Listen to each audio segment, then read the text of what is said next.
ॐ पार्थाय प्रतिबोधितां भगवता नारायणेन स्वयं व्यासेन कृतितां पुराणमुनिना मध्ये महाभारतम् अद्वैतामृतवर्षिणीं भगवतीम् अष्टादशाध्यायिनीम् अम्ब त्वामनुसन्दधामि भगवद्गीते भवद्वेषिणीम् नमोऽस्तु ते व्यासविशालबुद्धे पुल्लारविन्दायतपत्रनेत्र येन द्वया भारततैलपूर्णः प्रज्वालितो ज्ञानमयः प्रदीपः प्रपन्नपारिजाताय स्तोत्रवेत्रैकपाणये ज्ञानमुद्राय कृष्णाय गीतामृतदुहे नमः। सर्वोपनिषदो गावः दोक्ता गोपालनन्दनः पार्थो वत्ससुधीर्भोक्ता दुग्धं गीतामृतं महत्। वसुदेवसुतं देवं कंसचाणूरमर्दनं देवकी परमानन्दं कृष्णं वन्दे जगद्गुरुं। भीष्मद्रोणतटा जयद्रथजला गान्धारनीलोत्पला शल्यग्राहवती कृपेण वहनी कर्णेन वेलाकुला।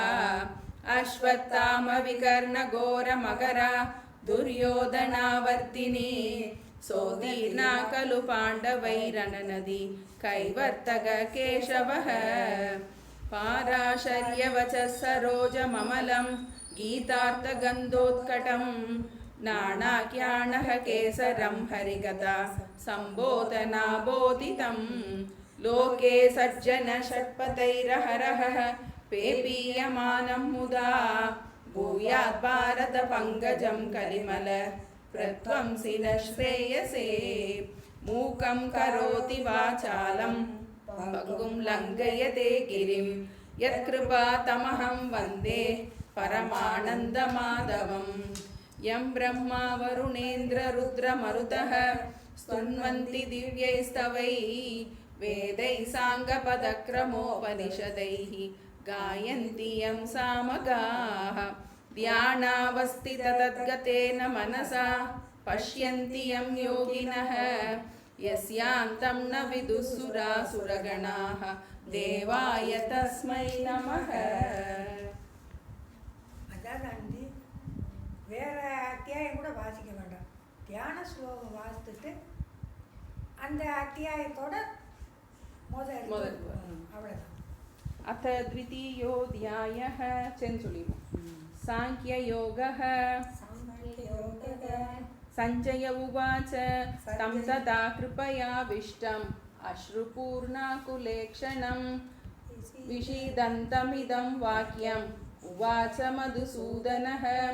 श्रीभगवानुवाच कुतस्त्वाकश्मलमिदं विषमे समुपस्थितम् अनार्यजुष्टम् अस्वर्ग्यम् अकीर्तिकरमर्जुन। क्लैब्यं मास्मगमः पार्थ नैतत्त्वय्युपपद्यते। क्षुद्रं हृदय दौर्बल्यं त्यक्त्वोत्तिष्ठ परन्तप। अर्जुन उवाच कथं भीष्ममहं सङ्ख्ये द्रोणं च मधुसूदन। इषुभिः प्रतियोत्स्यामि पूजार्हा वरिसूदन। गुरून् हत्वा हि महानुभावान् श्रेयो भोक्तुं वैक्ष्यमपीह लोके। हत्वार्थकामांस्तु गुरूणिहैव भुञ्जीय भोगान् रुधिरप्रदिग्धान् न चैतद्विद्मः कतरन्नो गरीयः। यद्वा जयेम यदि वा नो जयेयुः यानेव हत्वा न जिजीविषामः। तेव स्थिता प्रमुखे दार्धराष्ट्राः कार्पण्यदोषोपहतः स्वभावः। पृच्छामि त्वां धर्मसम्मूढचेताः श्रेयस्या निश्चितं ब्रूहि तन्मे। शिष्यस्तेऽहं शाधिमां त्वां प्रपन्नं न हि प्रपश्यामि ममापनुद्यात्। यच्चोगमुच्चोषणमिन्द्रियाणाम् अवाप्य भूमा वसपत्नमृद्धं राज्यं सुराणामपि चाधिपत्यं। सञ्जय उवाच एवमुक्त्वा हृषीकेशं गुडाकेशः परन्तप नयोत्स्य इति गोविन्दम् उक्त्वा तूष्णीं बभूवः तमुवाच कृषिकेशः प्रहसन्निव भारत सेनयोरुभयोर्मध्ये विषीदन्तमिदं वचः श्रीभगवानुवाच अशोच्यानन्वशोचस्त्वं प्रज्ञावादांश्च भाषसे गतासून गतासूंश्च नानुशोचन्ति पण्डिताः न त्वेवाहं जातु नासं न त्वं नेमे जनाधिपाः न चैव न भविष्यामः सर्वे वयमतः परं देहिनोऽस्मिन् यथा देहे कौमारं यौवनं जरा तथा देहान्तरप्राप्तिः धीरस्तत्र न मुह्यति मात्रा स्पर्शास्तु कौन्तेय शीतोष्णसुखदुःखदा आगमापायिनो नित्याः तां स्थितिक्षस्व भारत यं हि न व्यतयन्त्येते पुरुषं पुरुषर्षभ समदुःखसुखं धीरं सोऽमृतत्वाय कल्पते नासतो विद्यते भावः नाभावो विद्यते सतः उभयोरपि दृष्टोऽन्तः त्वनयोस्तत्त्वदर्शिभिः अविनाशि तु तद्विद्धि येन सर्वमिदं ततं विनाशमव्ययस्यास्य न कश्चित् कर्तुमर्हति अन्तवन्त इमे देहाः नित्यस्योक्ता शरीरिणः अनाशिनो प्रमेयस्य तस्मात् युध्यस्व भारत येनं वेत्ति हन्तारं यश्चैनं मन्यते हतम् उभौ तौ न विजानीतः नायं हन्ति न हन्यते न जायते म्रियते वा कदाचित् नायं भूत्वा भविता वा न भूयः अजो नित्यः शाश्वतोऽयं पुराणः न हन्यते हन्यमाने शरीरे. நம்ம இது வரைக்கும் பார்த்துருக்கோம். முதல்ல அர்ஜுனன் விஷாத யோகம், அர்ஜுனன் துக்கத்தை எப்படி வெளிப்படுத்தினாங்கிறத பார்த்தோம். எப்படி வீரனா வந்த அர்ஜுனன் தன்னுடைய சம்சார துக்கம் தாழாம அவனுடைய சம்சாரத்தை வெளிப்படுத்தினான், சிஷ்யனாக மாறினான், அப்புறம் பகவான் கிட்ட சரணாகதி பண்ணாங்கிறத பார்த்தோம். அவனால் அந்த துக்கத்தை தாங்க முடியல அப்படிங்கிற அந்த சமயத்துல தன்னால தானே அந்த துக்கத்திலேருந்து வெளிவர முடியாது அப்படிங்கிறதுனால அவன் பகவான்கிட்ட சரணாகதி பண்றான். இப்போ அர்ஜுனனை நிமித்தமாக வச்சு கொண்டு பகவான் நம்ம எல்லாருடைய துக்கத்துக்கும் என்ன தீர்வா இருக்க முடியுமோ அந்த உபதேசத்தை சொல்றாருன்னு பார்த்தோம். அதான் நம்ம பார்த்துட்டு இருக்கோம். முதல்ல எடுத்த உடனே அவர் என்ன சொல்றாரு? கவலைப்படாதன்னு சொல்றாரு. மா சுச்சக, கவலைப்படாத. அறிவாளி கவலைப்பட மாட்டான் அப்படின்னு ஒரு வார்த்தை சொல்றாரு. பண்டிதாக ந அனுசோச்சந்தி. அறிவாளி கவலைப்பட மாட்டான். எந்த அறிவாளி கவலைப்பட மாட்டான்? யாருக்கு ஆத்மாவை பற்றிய அறிவு இருக்கின்றதோ அந்த அறிவாளி கவலைப்பட மாட்டான் அப்படின்னு சொல்லிட்டு பகவான் ஆத்ம லட்சணத்தை நமக்கு சொல்றாரு. இப்போ நம்ம இது ஏற்கனவே நம்ம பார்த்துருக்கோம். ஆத்மாவுடைய லட்சணம் அப்படின்னா ஆத்மானா என்னன்னு முதல்ல நமக்கு தெரியணும். அது நம்மளுடைய யதார்த்த ஸ்வரூபத்தை நம்ம ஆத்மான்னு சொல்கிறோம். நமக்கு இந்த ஆத்ம ஞானத்தினால் மட்டும்தான் நம்மால் பரிபூர்ணமாக எல்லா துக்கத்திலிருந்தும் விடுபட முடியும். அதுக்கு இந்த ஆத்ம ஞானம் நமக்கு ரொம்ப அவசியமாக இருக்கின்றது. தன்னை அறிய தனக்கொரு கேடில்லை, தன்னை அறியாமல் தானே கெடுகின்றான். தன்னை அறிய தனக்கொரு கேடில்லை, தன்னை அறியாமல் தானே கெடுகின்றான். தன்னை அறியும் அறிவை அறிந்த பின் தன்னையே அர்ச்சிக்க தான் இருந்தானே அப்படின்னு திருமூலர் சொல்றாரு. அப்ப தன்னை அறிதல். அப்ப நம்மை பத்தி நல்ல ஒரு ஞானம் நமக்கு தேவைப்படும். இப்ப நம்ம எல்லா கஷ்டத்துக்கும் காரணம் என்ன அப்படின்னா நம்மை பத்தி நாம அறியாம இருக்கிறது தான் காரணம். அதைத்தான் பகவான் இதுல நமக்கு 12வது ஸ்லோகத்திலிருந்து நமக்கு தொடங்கியிருக்காரு. 11லேருந்து நமக்கு தொடங்கியிருக்காரு. இதான் நமக்கு பகவத்கீதையின் சாரமாக அமைந்திருக்கின்றது. அந்த நான் என்பதனுடைய விளக்கமாக அமைஞ்சிருக்கு. இப்போ இதை நமக்கு முதல்ல படிக்கும்போது நமக்கு கஷ்டமாக தெரியல. நமக்கு இது ஒரு புரியாமல் கூட இருக்கலாம். முதல்ல புதுசாக கேட்குறவங்களுக்குலாம் கொஞ்சம் டஃப்பாக இருக்கிற மாதிரி இருக்கலாம். ஆனால் இதனுடைய விரிவாகத்தான் இந்த மற்ற எல்லா அத்தியாயங்களும் அமைஞ்சிருக்கு அப்படிங்கிறத பார்த்தோம். இப்போ ஆத்மானா என்ன அப்படிங்கிறத முதல்ல என்ன சொல்கிறார் நமக்கு, நீ மரணமற்றவன் அப்படிங்கிறத சொல்கிறார் நமக்கு. 12வது ஸ்லோகத்தில் ஆத்மா நித்தியக, ஆத்மாவை பற்றின ஒரு லட்சணமாக சொல்வதன் மூலமாக நமக்கு ஆத்ம ஞானத்தை உபதேசிக்கின்றார்னு பார்த்தோம். முதல்ல 12வது ஸ்லோகத்தில் ஆத்மா நித்தியமானது, அழிவில்லாதது அப்படிங்கிறத சொன்னார். 13 அதில் ஆத்மா நிர்விகாரமானது. இந்த ஆத்மா பற்றி நம்ம சொல்லிகிட்டே வரும்போது அனாத்மாவுடையது இதற்கு எதிரான குணம் உடையது. ஆத்மா நித்தியமானது, அனாத்மாவாகிய இந்த தேகம் அனித்தியமானது. அடுத்து என்ன சொல்றாரு, ஆத்மா நிர்விகாரம், நிர்விகாரம்னா மாற்றம் இல்லாதது. இந்த அனாத்மாவாகிய இந்த தேகம் என்ன இது, மாற்றங்கள் உடையது, மாறிக்கிட்டே இருக்கின்றது.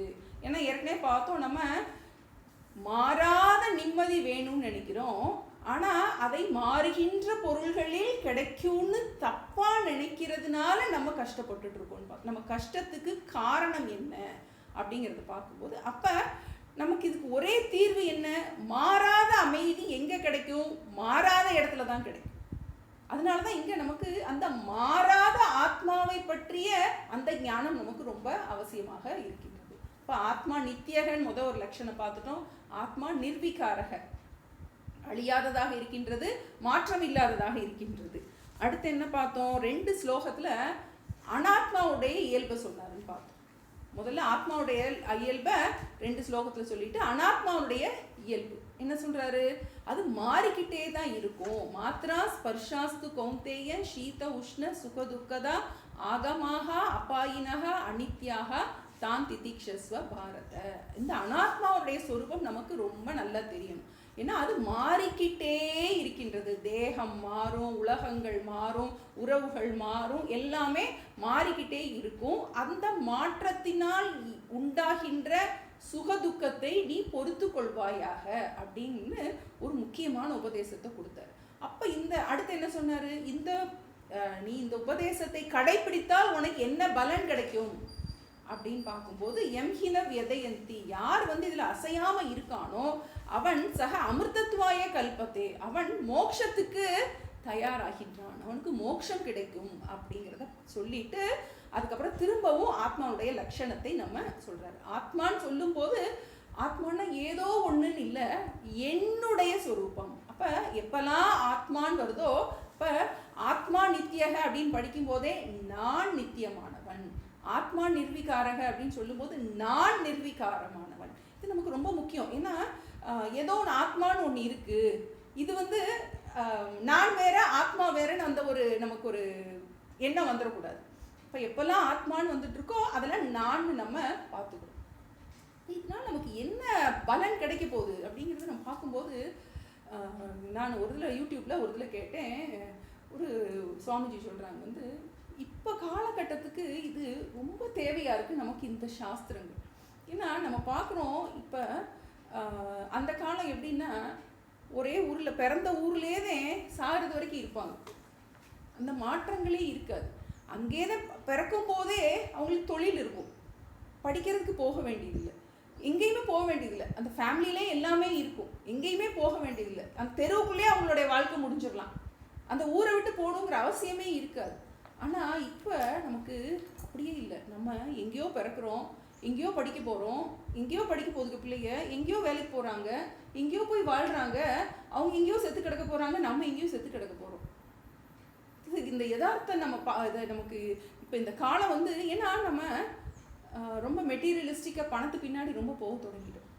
ஏன்னா பணம் நமக்கு படிக்கும்போதே ஒரு ஒரு குழந்தை பிறந்த உடனேயே என்ன ஒரு பெண் குழந்தையாக இருந்தால் இந்த பொண்ணு குழந்தை யாரை கல்யாணம் பண்ணிக்க போகுது, எந்த பணக்காரனை கல்யாணம் பண்ணிக்க போகுது, ஒரு ஆண் குழந்தையாக இருந்தால் இவன் என்ன படித்து எங்கே போய் என்னத்தை சம்பாதிக்க, இப்படி ஒரு சூழ்நிலையில் நம்ம இருக்கோம்.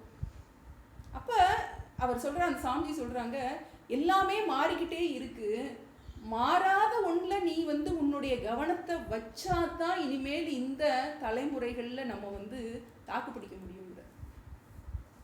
ஒரு ஒரு இடத்துலையும் பார்த்தா அவ்வளோ பிரச்சனை. பார்க்கும்போது நம்ம பிரச்சனை ஒன்றுமே இல்லைங்கிறது மாதிரி எல்லாருக்கும் எல்லாமே இருக்கு, ஆனால் ஒன்றுமே இல்லை. எல்லாருக்கும் எல்லாமே இருக்கு, ஒன்றுமே இல்லை. ஓங்காரந்த சாமி சொல்லுவாங்க, அவர்கிட்ட ஒருத்தர் வந்து சொன்னாரா வந்து, Swamiji very good life style but no life அப்படின்னாராம். வெரி குட் லைஃப் ஸ்டைல், வாழ்க்கை முறை நல்லா இருக்கு, ஆனால் வாழ்க்கையே இல்லை.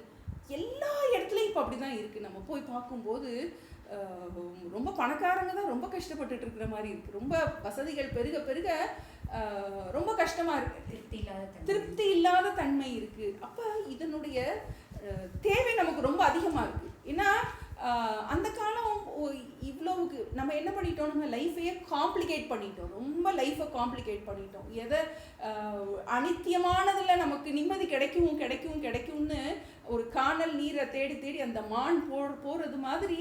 ஏன்னா இப்போ நமக்கு இது ரொம்ப தேவையாக இருக்குது. ஏன்னா நம்ம பிள்ளை யார் நம்ம கூட இல்லை, தனியாக தான் வந்தோம், தனியாக வாழ்ந்துட்டு இருக்கோம், தனியாக போகிறோம். அப்போ இந்த ஞானம் நமக்கு ரொம்ப அவசியம். நமக்கு அர்ஜுனனுக்கு வந்து அவர் கொடுத்துருந்தா கூட நம்மளுடைய மரணத்தை நாம் எப்படி எடுத்துக்க போகிறோம், நம்மை சேர்ந்தவர்களுடைய மரணத்தை நாம் எப்படி எடுத்துக்க போகிறோம், நமக்கு இது நமக்கு ரொம்ப அவசியமாக இருக்குது. நமக்கு இந்த நெருக்கடியான ஒரு காலகட்டத்தில் இருக்கோம். கொரோனா வந்துச்சு, யோசிச்சு பார்க்கும்போது 50 வருஷத்துக்கு முன்னாடி அவங்கள்ட்ட இவ்வளவு பொருள்கள் இல்லாமல் இருந்திருந்திருக்கலாம், பொருளாதாரம் இல்லாமல் இருந்திருந்திருக்கலாம், ஆனால் நிம்மதியாக இருந்திருந்திருக்காங்க. அதாவது அவங்களுக்கு அந்த காலம் யோசிச்சு பார்க்கும்போது எங்கள் பாட்டிகிட்ட 4 சேலை தான் இருக்கும். இப்போ நம்ம சேர்க்கணுங்கிற ஆசை 4-5 சேலை தான் இருக்கும். அந்த காலம் ஐமட் எத்தனை சேலை இருந்தது கடைசியில்? அவ்வளோதான். மக்கள்கிட்ட பொருள் எவ்வளோ வசதி படைச்சவங்களா இருந்தால் கூட ஒரு நிறைவோடு இருந்திருக்காங்க. ஆனால் நம்ம இப்போ தேடுறோம் எதையோ தேடி ஓடிக்கிட்டே இருக்கோம். ஒரு நிமிஷம், சிவகாமிங்க அவங்க வீட்டில் பார்த்தீங்கன்னா அவங்க மாமனாருக்கு அக்காவா அவங்க ஒரு பாட்டி வெள்ளைச்சாலை உடிச்சு, ஒரு பாட்டி அத்தை ஐயாவோட பிறந்த பிறகு வந்து சிவகாமிக்கு மாப்பிள்ளையோட பிறந்தவங்க. எல்லாரையும் அவங்க ஒன்றா வச்சு ஒரே வீட்டில் தான் அந்த மாதிரி அந்த ஒரு அந்த காலத்தில் வந்து அந்த காலத்தில் அந்த பொறுமை இருந்தது. அது இல்ல, அதாவது 10 பிள்ளை இருந்தாலும் 10 பிள்ளைகளுக்கு சாப்பாடு இருந்தது, கல்வி கொடுக்க முடிஞ்சிச்சு, துணி வாங்க முடிஞ்சிச்சு. இப்ப ஒரு பிள்ளை வச்சுட்டு ஒரு பிள்ளைக்கே அவங்க அவ்வளவு யோசிக்கிறாங்க, நம்மளால வந்து வீட்டு வாடகை கொடுக்க முடியுமா, நம்மளால படிப்பு கொடுக்க முடியுமா. 2வது பிள்ளைங்கிறத வந்து பெரிய லக்ஸரி ஆயிடுச்சு. இப்ப அதுதான் ஏன்னா வளர்க்க முடியாது பொருளாதாரம் இல்லைங்கிறாங்க. நம்ம இப்ப எங்க ஏதோ ஒரு தப்பு, எங்கேயோ ஏதோ போயிட்டு இருக்கோம், நம்ம ஏதோ ஒரு தப்பா முடியாது. அந்த காலம் யாரு அந்த காலம் 10 பிள்ளை எந்த வறுமையா, எல்லார் வீட்லயும் வந்து எல்லாரும் படிச்சிருக்காங்க, எல்லாரும் நல்லா சந்தோஷம். பூரா இங்கிலீஷ் மீடியத்துல படிக்க வைக்கிறேன், அதில் படிக்க வைக்கிறேங்க. அப்ப ஏதோ ஒரு தப்பு. அதாவது அவர் என்ன சொல்றாரு, அதனால இந்த காலகட்டத்துல இந்த ஆத்ம ஞானத்தினால மட்டும்தான் உன்னால வந்து இந்த உலகத்துல சர்வை பண்ண முடியும். இதுக்கெல்லாம் ஒரே காரணம் வந்து லார்டு மெக்காலே எஜுகேட். அது நம்மளுடைய ஆசை. அவர் தான் வந்து இந்தியாவை இது பண்ணணும் அப்படிங்கிற எஜுகேஷன் சிஸ்டம், நம்ம கல்வி முறையை இழந்துட்டோம். இப்ப அப்ப கலெக்டர் அந்த இது மாதிரி ஆரம்பிச்சு விட்டாரு. பாப்பா நல்ல பல்கலைக்கழகம், நாலந்தா பல்கலைக்கழகம் அவ்வளவு இது இருந்தது. அவ்வளோத்தையும் இப்போ நம்ம இப்போ பார்த்தோன்னா நம்ம தெருவில் எல்லா வீட்லேயும் வயசானவங்க மட்டும்தான் இருக்கும், பிள்ளை யாருமே நம்ம கூட இல்லை. அவங்களோட கஷ்டத்தை அவங்க எங்கேயோ அவங்களும் கஷ்டப்பட்டுட்டு தான் இருக்காங்க, நம்மளும் இங்கே தனியாக கஷ்டப்பட்டுட்டு தான் இருக்கும். அந்த சோஷியல் செட்டப். அப்போ நமக்கு இந்த ஞானத்தினால மட்டும்தான் என்ன பண்ண முடியும், நம்ம இதை கடந்து வர முடியும். அதனால் இந்த ஞானத்தினுடைய அவசியம் நமக்கு கண்டிப்பாக தேவைப்படுது. நமக்கு இது அர்ஜுனனுக்கு சொன்னதா இருந்தால் கூட இந்த ஞானத்தினால மட்டும்தான் நமக்கு பரிபூர்ணமாக விடுதலை அடைய முடியும். நமக்கு இப்போ நமக்கு இந்த நான் அப்படிங்கிறது, அந்த ஆத்மாவாகிய எனக்கு எந்தவித மாற்றமும் இல்லைன்னு பார்த்தோம். அடுத்து 16 ரொம்ப முக்கியமான ஸ்லோகம்னு பார்த்தோம். நாசத்தோ வித்யதே பாவக நாபாவோ வித்யதே சதக உபயோரபி திருஷ்டோந்தக துவனையோகோ தத்துவதர்ஷிபிகி. இல்லாததற்கு இருப்பு கிடையாது, இருப்பது இல்லாமல் போகாது, இரண்டையும் பிரித்து பார்ப்பவனே புத்திசாலி அப்படின்னு பார்த்தோம், தத்துவத்தை அறிந்தவன். இப்போ இல்லாததுன்னா என்னது? இந்த உண்மையிலேயே இந்த தேகம் என்பது இல்லாதது, நிலையாக இல்லாதது. அப்போ தேகம் என்பது உண்மையில் இல்லாதது, ஆத்மாதான் இருக்கின்றது. உண்மையில் தேகத்துக்கு இருப்பு இல்லை. தேகத்துக்கு இருப்பு இல்லைன்னு சொல்லும் போதே தேகத்தின் பிறப்புக்கு இருப்பு இல்லை, தேகத்தில் வரும் துக்கத்திற்கு இருப்பு இல்லை, எல்லாத்தையும் சேர்த்து சொல்லி கொடுக்க போறார் நமக்கு. ஏன்னா நமக்கு பரிபூர்ணமா துக்கத்துல இருந்து விடுபட போறோம். அப்ப நீ இல்லாததை பார்த்தீங்கன்னா அதுல உனக்கு துக்கம் இருக்கிற மாதிரி இருக்கும். ஆனா உண்மையிலேயே அழியாத அந்த ஆத்மாவின் கோணத்துல துக்கம் என்பது சிறிதும் கிடையாது அப்படின்னு சொல்லிட்டு அடுத்த லட்சணத்தை நம்ம பார்த்துட்டு இருக்கோம். நம்ம ஆத்மா அபரிச்சின்னகன்னு பார்த்தோம். 17வது பரிச்சின்னம், வரையறைகள் இல்லாததுன்னு பார்த்தோம். அடுத்து அவிநாசி, அது அழியாததுங்கிற, திரும்ப திரும்ப அழியாததுங்கிறத சொல்லிக்கிட்டே வர்றாரு. எப்போல்லாம் நமக்கு மரண பயம் வருமோ, நம்மை சேர்ந்தவர்களுடைய மரண பயம் வருமோ, இது நமக்கு உள்ள இருந்து வரணும். அதுக்காக தான் நம்ம படிக்கிறோம். நம்ம படித்து நமக்கு அகடமிக்காக தெரிகிறதுக்காக கிடையாது. எப்போல்லாம் நமக்கு மரண பயம் வருமோ அப்போ நமக்கு இந்த ஸ்லோகம் உள்ளே போகணும் பாரு. சாமி வந்து சாகும்போது வந்து இந்த ஞாபகம் உனக்கு வரணும் அப்படின்பாரு. அப்போ நான் அழியாதவன், என்னை சேர்ந்தவர்களும் அழியாதவர்கள். உண்மையில் யாரும் இல்லவே இல்லைன்னு பார்த்தோம். நம்ம முதல் எடுத்தோடனே பார்த்தோம். அடுத்தது ஆத்மா அப்பிரமேயகன் 18ல் பார்த்தோம். பிரமேயம், அதை வந்து இந்திரியங்களால் அறிய முடியாது, ஒரு புறப்பொருளாக அறிய முடியாது. எதனால் அதை ஒரு புறப்பொருளாக அறிய முடியாது? அது நானாகவே இருப்பதால். நான் வந்து எப்படி என்னுடைய கண்ணை பார்க்க முடியாதோ அது மாதிரி ஆத்மாவை ஒரு பொருளாக, ஒரு விஷயமாக அறிந்து கொள்ள முடியாது அப்படின்னு பார்த்தோம். அடுத்து 19 ஆத்மா அகர்த்தா அபோக்தா. ஆத்மாவாகிய அந்த தத்துவம், மெய்ப்பொருள் தத்துவம் எந்த காரியத்தையும் செய்வதும் இல்லை, அதன் பலனை அனுபவிப்பதும் இல்லை, அதில் முற்றிலும் அதனால் பாதிக்கப்படாததாக இருக்கின்றது. இப்போ ஒரு டிவியில் பார்க்குறோம், நமக்கு படமாக ஓடிட்டே இருக்கு, நிறைய அதில் என்ன வருது, துக்கமான காட்சி வருது, சுகமான காட்சி வருது. ஆனால் அந்த டிவி ஸ்க்ரீன் என்ன ஆகிறது இல்லை, அதனால பாதிக்கப்படுவதே இல்லை. அது மாதிரி இந்த மாயினால் உண்டாக்கப்பட்ட இந்த பிரபஞ்சத்தில் சுக துக்கம் எல்லாம் வர்ற காட்சிகள் மாதிரி தெரிகின்றது. உண்மையில் எதுவும் இல்லை. ஆத்மாவிற்கு கர்த்திருவம் இல்லை, போக்திருத்துவம் இல்லை. அடுத்து 20 ஆத்மா ஷட்பாவ விகார ரஹிதகன்னு பார்த்தோம். 6 விதமான மாற்றங்கள் இல்லாதது. அதான் நம்ம பார்த்துட்டு இருந்தோம்னு நினைக்கிறேன். நஜாயத்தே மிரியத்தே வா கதாச்சித்து. அது என்ன செய்யுதில்ல, ஆத்மா பிறப்பதும் இல்லை, இறப்பதும் இல்லை. இப்போ ஆத்மா அப்படிங்கும்போது இப்போ நமக்கு ஒரு உதாரணத்துக்கு நம்ம எப்படி எடுத்துக்கிறோம், ஒரு நிறைய பானைகள் இருக்குன்னு பார்த்தோம். நிறைய பானை இருக்கு, அந்த பானைக்குள்ள என்ன இருக்கு, ஒரு ஆகாசம் இருக்கு. அந்த பானை உடைஞ்சதுக்கு அப்புறம் அந்த ஆகாசம் எங்க போகுது, எங்கேயுமே போல. அது அந்த பானையினால் அது என்ன பண்ணப்பட்டிருக்கு, வரையறுக்கப்பட்டது மாதிரி இருக்கு. அது மாதிரி இந்த உண்மையிலேயே இந்த ஆத்மா பிறப்பதும் இல்லை, இறப்பதும் இல்லை. இப்போ நிறையா பனிகள்லாம், பனி ஐஸ்லலாம் நிறையா உருவங்கள்லாம் செஞ்சு வைக்கிறாங்க, வந்து ஃப்ரீஸ் பண்ணி இருக்கிற பென்குயின் அந்த மாதிரிலாம் இருக்குது, ஸ்னோமேன்லாம் செய்கிறாங்க.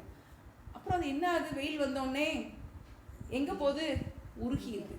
அப்போ கொஞ்ச நேரத்துக்கு அதுக்கு ஒரு உருவம் இருக்கிறது மாதிரி இருந்தது, உண்மையில் அதுக்கு இருப்பு கிடையாது. இதுதான் நான் பார்த்தோம், இல்லாததற்கு இருப்பு கிடையாது, இருப்பது இல்லாமல் போகாது. அது மாதிரி உண்மையிலேயே இந்த தேகத்துக்கு இருப்பே இல்லை.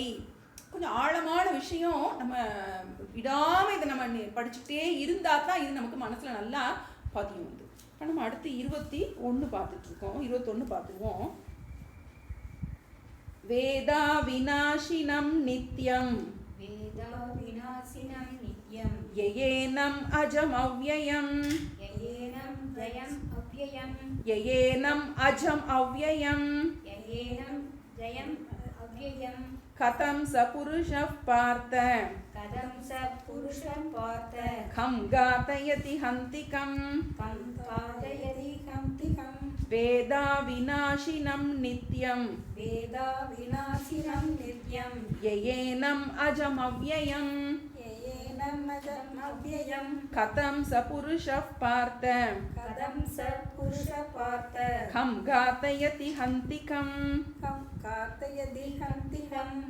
இப்போ வேதா விநாசினம் நித்யம். வேதானா இங்கே வந்து நம்ம அந்த ரிக்யதுர் சாம வேதம் கிடையாது. வேதானா இந்த அந்த ஞானம், ஞானத்துக்கு பேரும் வேத. வித்துனாலே அறிவு தான் அர்த்தம். நமக்கு எந்த ஞானம்? அவிநாசினம் நித்யம் ஏனம் அஜம் அவ்யயம்.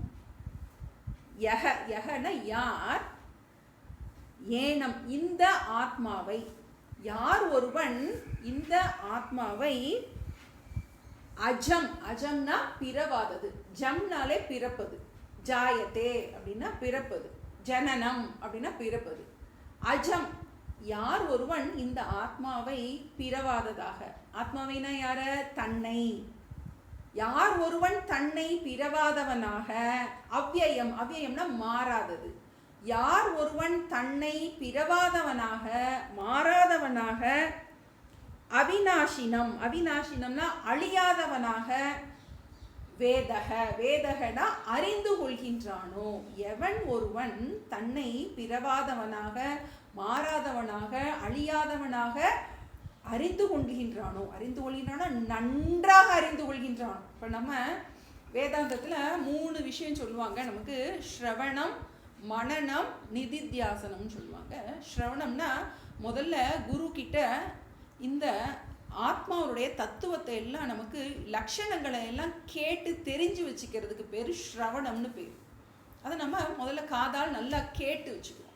அப்புறம் அடுத்த ஸ்டெப்புக்கு பேர் மனனம். கேட்டோடனே நமக்கு நிறைய டவுட் வரும் நமக்கு, அந்த அதுக்கு பேர் மனனம்னு பேர். இது ரெண்டையும் முடிச்சதுக்கப்புறம் நமக்கு இந்த விஷயத்தில் நமக்கு நல்லா இதில் ஏற்றுக்கொள்ள முடியும். நம்மளால் இந்த விஷயத்தை சொல்கிறத குரு சொல்லும்போது ஏற்றுக்க முடியணும். ஏற்றுக்கொள்ளிட்டாலும் நமக்கு புரியுது, தேகம் நான் அல்லன்னு சொல்கிறது புரியுது, துக்கம் தேகத்துக்கு தான் என்று சொல்வது புரியுது, அறிவுக்கு புரியுது, ஆனால் மனதில் பதியவில்லை அப்படின்னு அடுத்து நமக்கு ஒரு கஷ்டம் வரும். என்னதான் குரு சொல்லி கொடுத்துட்டாலும் நமக்கு இந்த நான் நித்தியமானவன், நான் அழியாதவன், நான் வரையறைகள் இல்லாதவன், நான் மாறாதவன், நான் தேயாதவன், இப்படி நம்ம என்ன பண்ணணும்? நம்ம மனசுல பதியாது. நம்ம அதுக்கு பேரு நிதித்தியாசனம்னு பேர். இது ஆழ் மனசுல பதிகிறதுக்காக நம்ம பண்ண வேண்டிய அடுத்த ப்ரோக்ராம். இப்போ நம்ம இருக்கிறது ஸ்ரவணம்ங்கிற பகுதியில் இருக்கோம். நமக்கு ஆத்ம ஞானத்தை பற்றி ஜஸ்ட் நம்ம அகடமிக்கலாக தெரிஞ்சுக்கிட்டு இருக்கோம். நம்ம ஆத்மானா என்ன, ஆத்மாவுடைய லட்சணம் என்ன.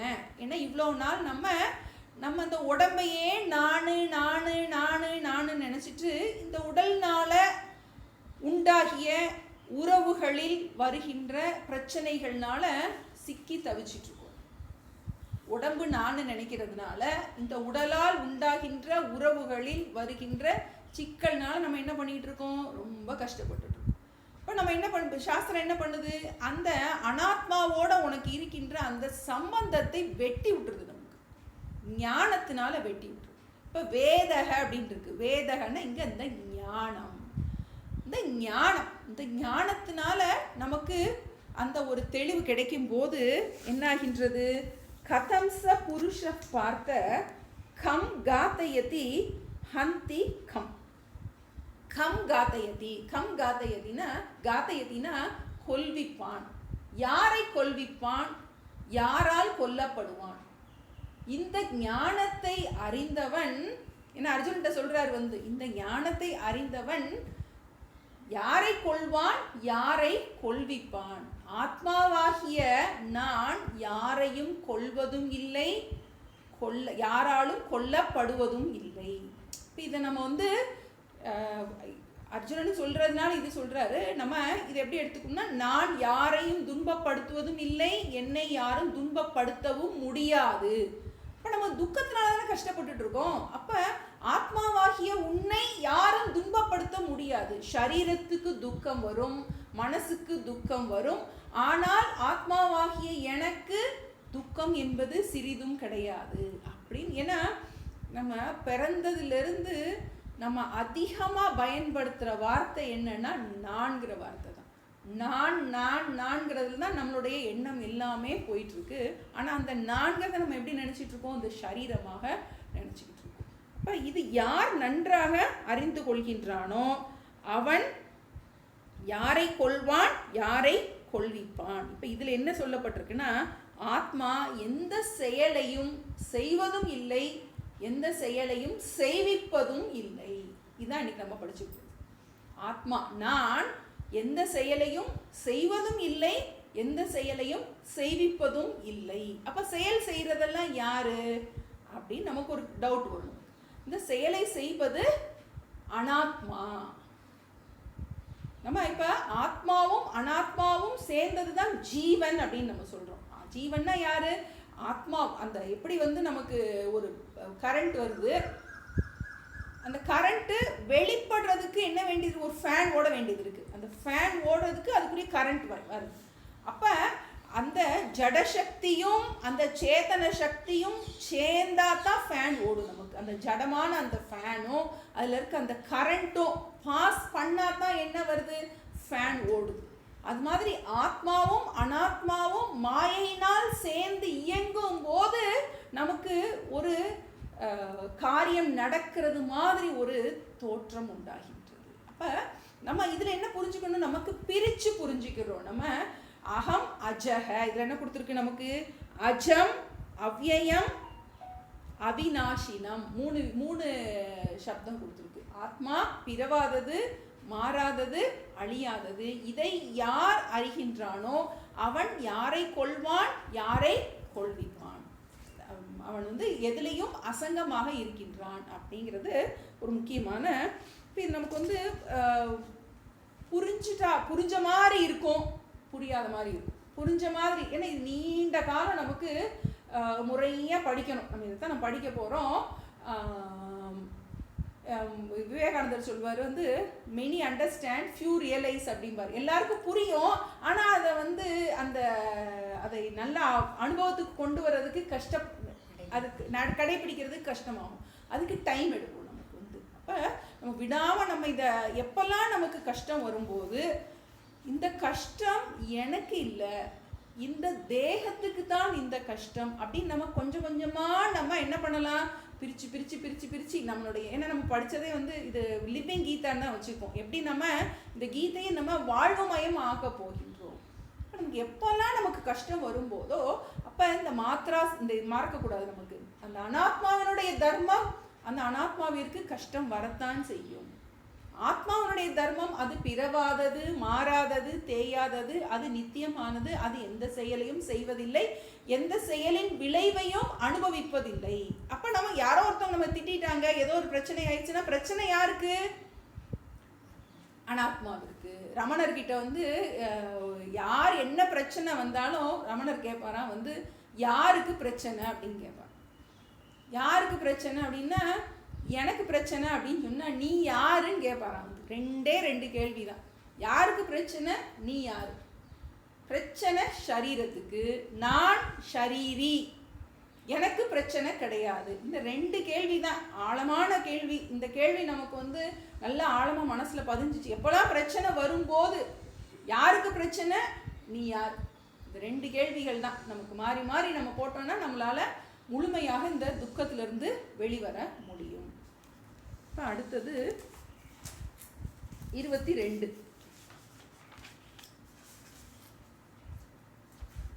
வாசாம்சி ஜீர்ணாணி யதா விஹாய. 22.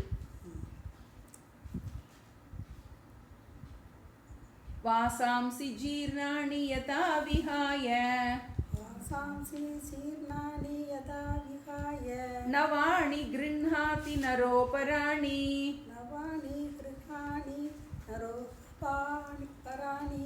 ததா ஷரீராணி விஹாய ஜீர்ணாணி. ததா ஷரீராணி விஹாய ஜீர்ணாணி. அன்யானி சம்யாதி நவாணி தேஹி. அன்யானி சம்யாதி நவாணி தேஹி. வாசாம்சி ஜீர்ணாணி யதா விஹாய வாசாம்சி சீர்ணானி யதா விகாய நவாணி கிருஹாதி நரோபராணி நவானி கிருஹ்ணாதி நரோபராணி ததா ஷரீராணி விஹாய ஜீர்ணாணி ததா சரீராணி விகாய ஜீர்ணானி அன்யானி சய்யாதி நவாணி தேஹி. அன்யானி சன்யானி நவானி தேஹி. இப்போ இதில் ஆத்மா மாற்றங்கள் அற்றது அப்படிங்கிறத நம்ம பார்க்குறோம். இதில் ஒரு உதாரணம் கொடுக்குறாரு. எப்படி நம்ம ஒரு ட்ரெஸ்ஸு பழசாக போச்சுன்னா என்ன பண்ணுறோம், நம்ம அதை டிஸ்போஸ் பண்ணிவிட்டு புது ட்ரெஸ் எடுக்கிறோம். அது மாதிரி இந்த ஷரீரம் என்பது இந்த ஆத்மாவிற்கு உரிய ஒரு ட்ரெஸ்ஸு அப்படின்னு சொல்கிறார். வாசாம்சி ஜீர்ணாணி யதா விஹாய நவாணி கிருஹ்ணாதி நரோபராணி ததா ஷரீராணி விஹாய ஜீர்ணாணி அன்யானி சய்யாதி நவாணி தேஹி. எப்படி உடலுக்கு உடை ஆடையோ அதுபோல உயிருக்கு உடல் ஆடை. உடலுக்கு உடை ஆடையாக இருக்கிறது. இப்போ நம்ம குளிக்க போகிறோம். குளிக்க போகும்போது என்ன பண்ணுறோம், ட்ரெஸ்ஸை அவுத்துட்டோம். அதுக்கப்புறம் ட்ரெஸ்ஸை அவுத்துட்டாலும் நம்ம இருக்கோம், அப்புறம் ட்ரெஸ்ஸை போடுறோம். அதே மாதிரி இந்த ஷரீரம் என்பது ஒரு ட்ரெஸ்ஸு மாதிரி. இந்த ஷரீரம் எப்படி ட்ரெஸ்ஸு நஞ்சு போய் இதானோடனே என்ன ஆயிடுது, நம்ம அதை போட்டுறோம்.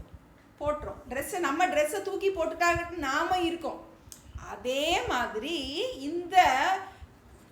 இந்த ட்ரெஸ்ஸு இப்போ எல்லாருக்கும் ஒரு ட்ரெஸ்ஸு, இது ஆனந்தி ட்ரெஸ்ஸு, சிவகாமி ட்ரெஸ்ஸு, குரல்வடி ட்ரெஸ்ஸு, நமக்கு இதெல்லாம் கொடுக்கப்பட்ட ஒரு ட்ரெஸ்ஸு. நம்மளுடைய கர்மாவுக்கு ஏற்றவாறு நமக்கு கொடுக்கப்பட்ட ட்ரெஸ்ஸு.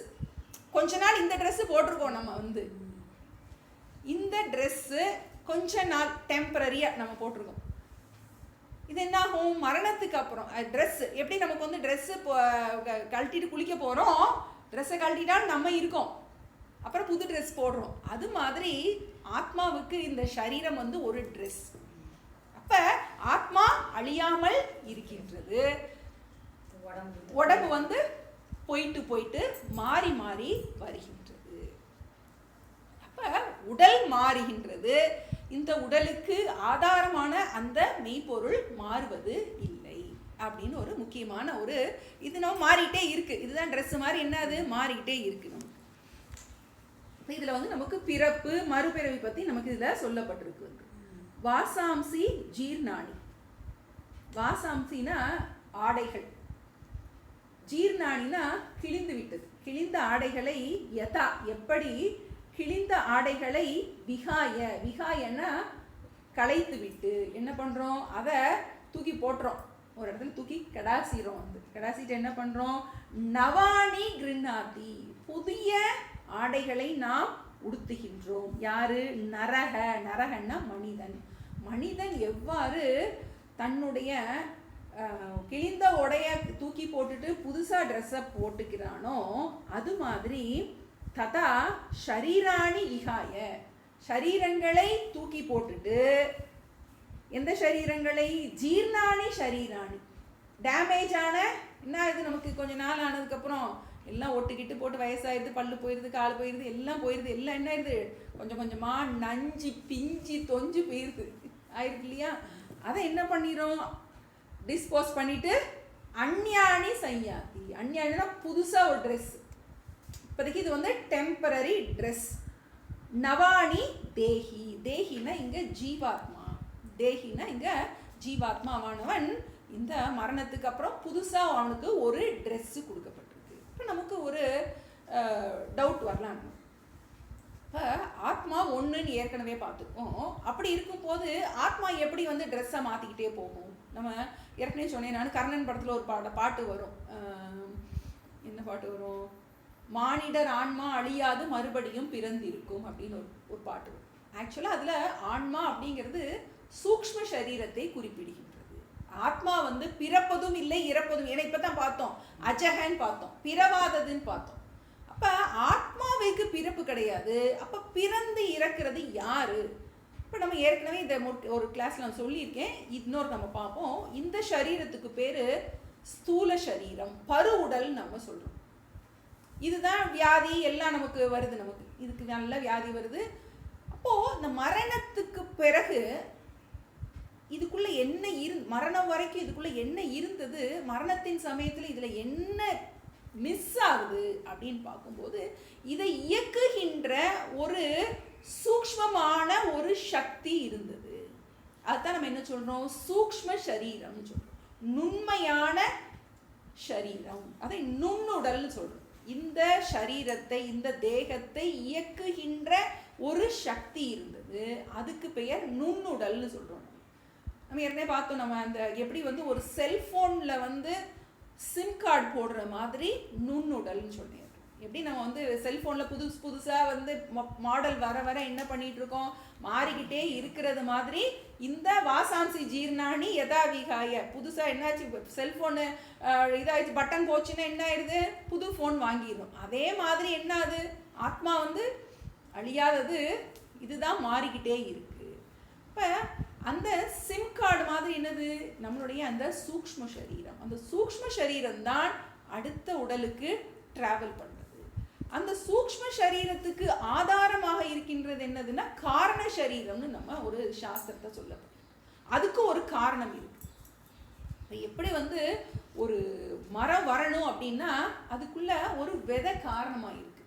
அது மாதிரி இந்த சூக்ஷ்ம சரீரம் நமக்கு ஒர்க் பண்றதுக்கு அது பேர் தான் காரண சரீரம்னு சொல்றோம். காரண சரீரம் என்பது எப்படி இந்த கரண்ட் மாதிரி, அதை என்ன பண்ண முடியாது, நம்மளால வந்து இன்னதுன்னு நம்ம எக்ஸ்பிளைன் பண்ண முடியாது. அது காரணமாக இருக்கின்றது. எதுக்கு காரணமாக இருக்கின்றது, இந்த சூக்ஷ்ம சரீரத்துக்கும் ஸ்தூல சரீரத்துக்கும் காரணமாக இருக்கின்றது. அப்ப இந்த ஆத்மா வந்து என்னவா இருக்கு, அதுக்கு எல்லாத்துக்கும் ஆதாரமாக இருக்கின்றது. கொஞ்சம் நுண்மையான விஷயங்களை தான் நம்ம இது பின்னாடி நமக்கு கிருஷ்ணர் நல்லா எக்ஸ்பிளைன் பண்ண போறார். இப்போ நம்ம என்ன புரிஞ்சுக்க வேண்டியது, ஆத்மா அழிவது இல்லை.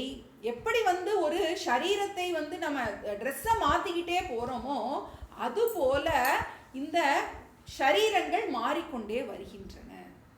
இதற்கு ஆதாரமான அந்த ஆத்மாவானது அழியாமல் இருக்கின்றது. இதுதான் நம்ம ரொம்ப முக்கியமானது. எப்படி நமக்கு உடலுக்கு உடை ஆடையாக இருப்பது போல உயிருக்கு உடல் ஆடையாக இருக்கின்றது. இது வரைக்கும் நம்ம திரும்ப இந்த 2 ஸ்லோகத்தையும் மட்டும் சாண்டிங் பண்ணிடுவோம். 21, 22 இன்னைக்கு பார்த்த 2 ஸ்லோகத்தை. வேதா விநாசினம் நித்யம், வேதா விநாசினம் நித்யம், யயேனம் அஜம் அவ்யயம், யயேனம் அஜம் அவ்யயம், கதம் ச புருஷः பார்த்த, கதம் ச புருஷः பார்த்த, கம் காதயதி ஹந்திகம், கம் காதயதி ஹந்திகம், வாசாம்சி ஜீர்ணானி யதா விஹாய, வாசாம்சி ஜீர்ணானி யதா விஹாய, நவாணி கிருஹ்ணாதி நரோபராணி, நவாணி கிருஹ்ணாதி நரோபராணி, ததா ஷரீராணி விஹாய ஜீர்ணானி, ததா சரீராணி விஹாய ஜீர்ணானி, அன்யானி சய்யாதி நவானி தேஹி. அன்யானி சய்யாதி நவானி தேஹி. இப்போ இதில் நீங்கள் பார்த்துருப்பீங்க, நம்ம 21வது ஸ்லோகத்தை வேற மாதிரி சொல்கிறோம், சேண்ட் பண்ணுறோம். 22 வேற மாதிரி சேண்ட் பண்ணுறோம். இப்போ இதில் கீதையில் ஃபுல்லாகவே 2 விதமான மீட்டர்னு சொல்லுவோம். வந்து இதுக்கு சொல்கிறது வந்து அனுஷ்டுப் மீட்டர், த்ரிஷ்டுப் மீட்டர்னு 2 விதமான அந்த சந்தம். அனுஷ்டுப் மீட்டருங்கிறது 32 எழுத்து இருக்கும், த்ரிஷ்டுப் மீட்டருங்கிறது 44 எழுத்து இருக்கும். இப்போ அந்த காலம் எல்லாமே காதில் கேட்டு தான் படிச்சிருக்காங்க. நமக்கு இங்கே மாதிரி பேனாலாம் கிடையாது, அண்டர்லைன் பண்ண முடியாது. அப்போ அந்த அந்த காலத்தில் அவங்க எழுதும் போது எப்படி எழுதியிருக்காங்கன்னா, ரொம்ப முக்கியமான ஸ்லோகத்தை சொல்லும்போது என்ன பண்ணுவாங்கன்னா மீட்டரை மாற்றிடுவாங்க. அப்போ மீட்டர் மாறி இருக்கு அப்படின்னா ரொம்ப முக்கியமான ஸ்லோகம்னு அர்த்தம். இப்போ நம்ம ஏற்கனவே பார்த்தோம் கார்பண்ய தோஷ உபகத ஸ்வபாவக, அது வந்து த்ரிஷ்டுப் மீட்டர், ஏன்னா அது ரொம்ப முக்கியமான ஸ்லோகம். இப்போ அது மாதிரி இந்த வாசாம்சி ஜீர்ணானிங்கிறது ரொம்ப முக்கியமான ஸ்லோகம். மாறி மாறி வரும். சில ஸ்லோகங்கள் நீங்கள் பார்க்கலாம் பெருசாக இருக்கும், 2 லைனில் இருக்கும், சிலது 4 லைன் மடக்கி போட்டிருப்பாங்க. மடக்கி போட்டிருக்கிற ஸ்லோகம் எல்லாம் திருஷ்டுப் மீட்டர். அதெல்லாமே அந்த சாண்டிங் மாறும். சாண்டிங் மாறுறது எதுக்காகன்னா நம்ம கொஞ்சம் கவனித்து பார்க்கணும் நமக்கு. ஏன்னா அதில் வந்து ரொம்ப முக்கியமான ஸ்லோகம். எப்படி நமக்கு இந்த இப்போல்லாம் நம்ம ஹைலைட்டர் பென் வச்சு ஹைலைட் பண்ணுறோம், முக்கியமான கோடெல்லாம் போடுறோம். அப்போ அவங்க கேட்டு இது பண்ணும்போது இப்போ இது முக்கியமான ஸ்லோகம். எந்த ஸ்லோகம்? இந்த வாசாம்சி ஜீர்ணானி, கார்பண்ய தோஷ அப்படிங்கிறது. இது அடுத்தடுத்து 2 வரனால உங்களுக்கு கரெக்டாக சொல்ல முடிஞ்சிச்சு. நமக்கு அந்த என்ன சாண்டிங்கில் உங்களுக்கு 2 மீட்டர் இருக்குது அப்படிங்கிறது கொஞ்சம் பேர் ரெகுலராக சாண்டிங் பண்ணிகிட்டு இருக்காங்க. அவங்க கொஞ்சம் கவனிச்சுக்கலாம் எதனால இந்த மீட்டரில் வந்து டிஃப்ரென்ஸ் இருக்குது, முக்கியத்துவத்தை சொல்வதற்காக. இதோட நம்ம முடிச்சுக்கிடுவோம். இனி அடுத்த கிளாஸில் நம்ம மிச்சத்தை பார்க்கலாம். 21 வந்து ஆத்மா எந்த செயலையும்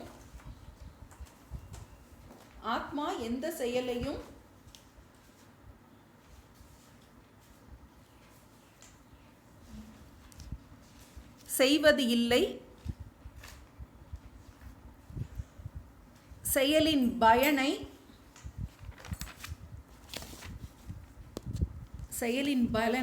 அனுபவிப்பது இல்லை. செயலின் பலனை அனுபவிப்பது இல்லை.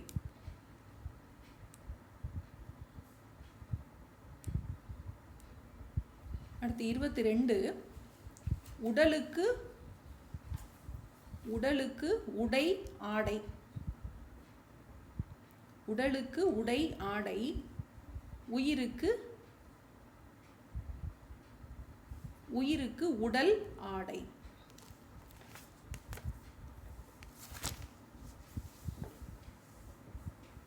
ஓம் பிரபன்ன பாரிஜாதாய தோத்ரவேத்ரேகபாணயே ஞானமுத்ராய கிருஷ்ணாய கீதாமிருததுஹே நமः.